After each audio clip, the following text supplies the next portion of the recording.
mga kapatid, itong propesiya ni Daniel na papaloob sa 70 linggo ni Daniel.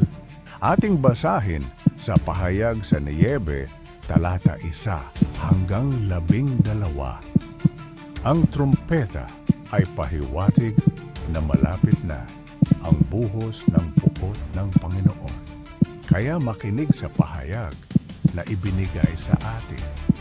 Pinatunog ng ikalimang anghel ang kanyang trumpeta at nakita ko ang isang bituin mula sa langit na nahulog sa lupa at ibinigay sa kanya ang susi sa pintuan ng kailaliman.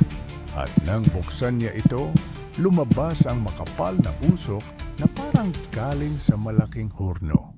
Dumilim ang araw at hangin dahil sa usok mula sa kailaliman, at mula sa usok naglabasa ng mga balang at kumalat sa lupa. Binigyan sila ng kapangyarihang manakit tulad ng alakdan, ngunit pinagbawalan silang maminsala ng mga damo o anumang halaman at puno sa lupa, kundi ng mga tao lang na walang tatak ng Diyos sa kanilang noo. Pinagbawalan din silang patayin ang mga taong ito, kundi pahirapan lang sa loob ng 5 buwan. Ang hapdi ng kagat nila ay katulad ng kagat ng alakdan. Kaya sa loob ng 5 buwan, mas gugustuhin pa ng mga tao na mamatay. Ngunit hindi ito mangyayari kahit gustuhin man nila. Ang mga balang ay parang mga kabayong nakahanda sa digmaan. May nakapatong sa mga ulo nila na parang koronang ginto.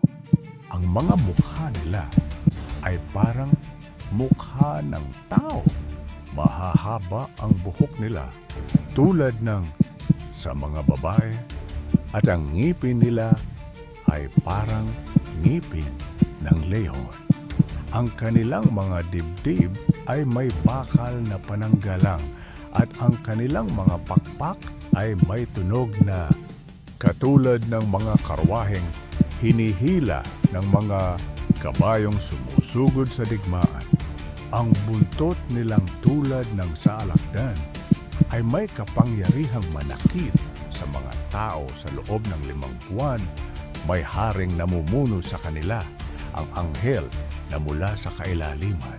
Ang pangalan niya sa wikang Hebreo ay Abaddon at Apollyon naman sa wikang Griego.